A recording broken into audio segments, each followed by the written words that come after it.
Most people completely misunderstand how company formation actually works in the United Kingdom. They hear UK LLC and assume it functions like a simple, flexible American-style LLC system, where you just pick a name, fill out a form, and instantly start operating. But the truth is very different, because the United Kingdom doesn't even officially use the term LLCE in the way many international entrepreneurs expect. And that single misunderstanding has cost people time, money, and in some cases, full business plans that never got off the ground. Now, imagine this. Sarah, a 32-year-old digital marketing consultant from New York, had been working with international clients for years. She was making steady income, but she wanted something more structured.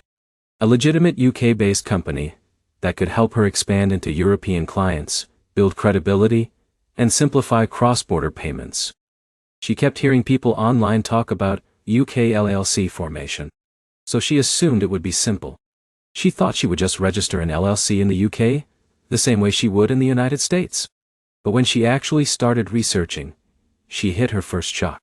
There is no such thing as a UK LLC in official legal terms. And that is where most beginners get confused. Because in the United Kingdom, the equivalent structure is typically a private limited company, often referred to as a limited.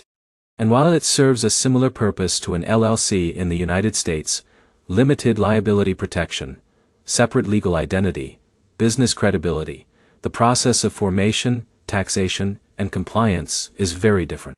So in this guide, we are going to break everything down step by step in a way that actually makes sense, even if you have never registered a company anywhere in the world before.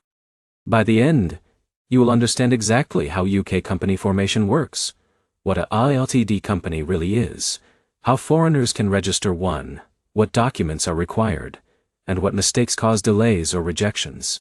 But before we get into the steps, you need to understand the most important insight of all. The UK system is built for clarity, not complexity. That means it is very structured, very standardized, and very predictable once you understand how it works. But it also means there is very little room for improvisation. And this is where Sarah's journey becomes useful. She assumed flexibility.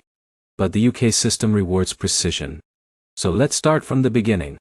When people say UK LC, what they usually mean is a private limited company or Ltd company.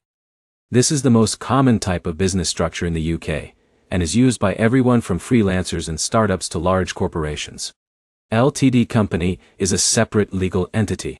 That means it is distinct from its owners, known as shareholders. It can own assets. It can enter contracts. And it is responsible for its own debts. This is similar in concept to an LLC in the United States, but legally structured under UK company law.eu. Now here's where Sarah's story gets interesting.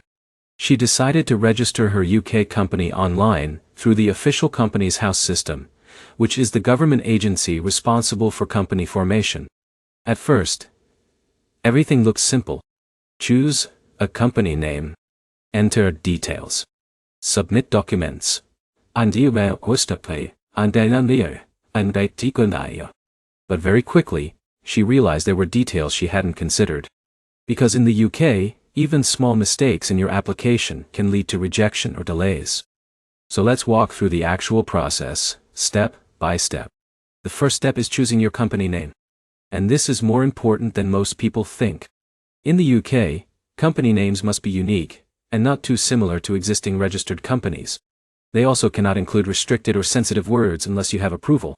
For example, terms like Royal, Bank, or Institute often require additional permissions.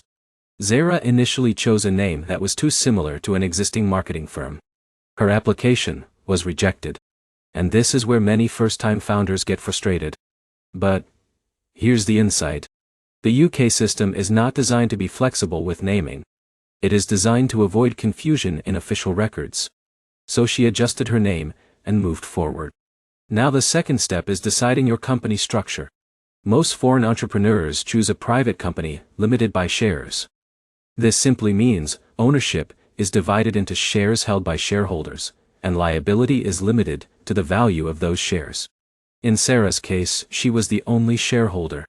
So she owned 100% of the company, This is very common and completely allowed in the UK. Now here's where things get more technical. You need to appoint at least one director. A director is responsible for managing the company and ensuring compliance with UK law. New. And here's something important. A director does not need to be a UK resident in most cases. This makes the UK very attractive for international entrepreneurs. But there is a catch. Even though you can register a company without being a UK resident, banking and tax compliance still require careful setup. So Zara continued. Next comes the registered office address. This is the official address of your company in the UK. And this is critical, because all official correspondence from Companies House and AMRC will go to this address. If you are not physically in the UK, you typically use a service provider address, but it must be legitimate, not a random mailbox.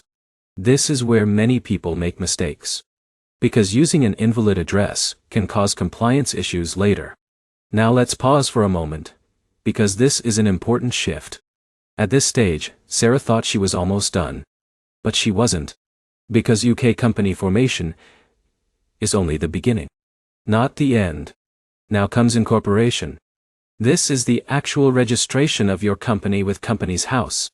You submit your details online, including company name, director information, shareholder structure, registered address, share allocation, and once approved, your company is officially formed.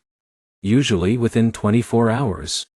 This is one of the fastest incorporation systems in the world.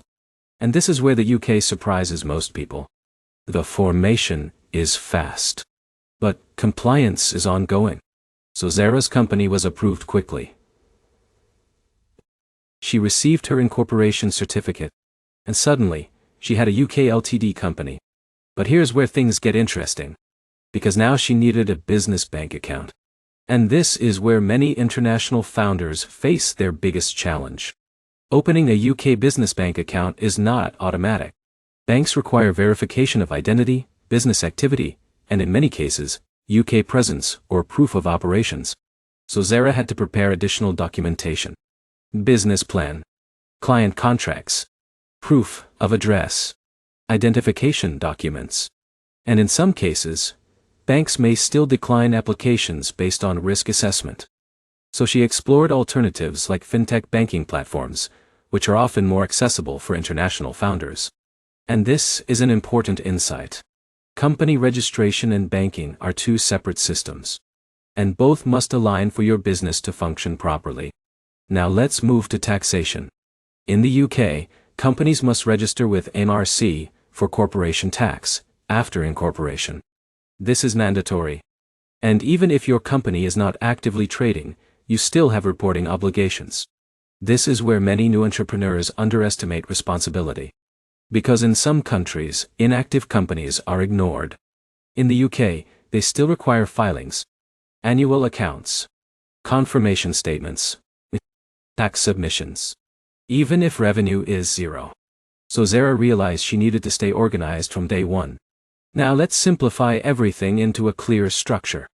First, you choose your company name carefully. Then you define your structure as a private limited company.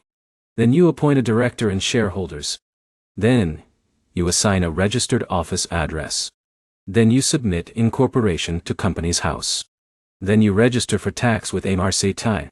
Then you set up banking and compliance systems. Each step is straightforward. But each step requires accuracy. Now here's the deeper insight. The UK system is not designed to be difficult. It is designed to be standardized. That means once you understand the structure, it becomes highly predictable. And that predictability is one of the reasons the UK remains one of the most trusted jurisdictions for international business. For Sarah, this meant something important. She didn't just register a company. She built a credible legal entity in one of the world's most respected business environments. That opened doors for international clients who previously hesitated to work with freelancers. But it also came with responsibility. Because credibility requires maintenance. Compliance is ongoing. And financial reporting must be taken seriously. Now stepping back, what can we learn from this entire process? The biggest mistake people make is assuming that UK LLC, is a casual structure. It is not. It is a formal legal entity with clear rules, clear documentation, and clear expectations. But once you understand those rules, the system becomes extremely efficient.